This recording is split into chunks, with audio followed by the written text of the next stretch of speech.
ভাই তুই মেলা কিছু জানিস নে, না জানেই কিন্তু কথা করছিস। এই জমিটা মাত্রবারের হতে পারে, কিন্তু এই জমির ধানটা আমার। কি শুনলি রে? এই জমি যদি মাতব্বারের হয় তাহলে ধান তোর কি করে হয়? এইবারই বোঝো, মাতব্বার যদি বেশি কথা কয় তাহলে কবে না মাতব্বার খারাপ। কাকা দাঁড়ান, আপনি কি সব ভুলে গেছেন? ভুলে গেছেন মানে? মাতব্বারের তোর কি কাহিনী খুলে কদিন একটু। তালি শোন ভাই, এ রানা, এই ওর জন্য যে দলিলটা লিখে নিয়ে আইছি ওই দলিলে একটা সই করাই নে। আচ্ছা ঠিক আছে, এই নেন কলম ধরেন, এই যে এই জায়গায় একটা সই আচ্ছা করেন। ভাই।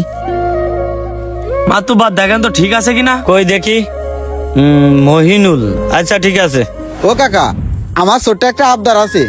সই করা হয়ে গেছে, আবার কি আবদার? কাকা কোনো আবদার চলবে না, চুক্তিতে তো সবই লেখা রয়েছে। ও ভাই, আমার কথাটা তো শোনেন। কাকা, আমার ছোট্ট একটা আবদার আছে। আচ্ছা কি আবদার ক।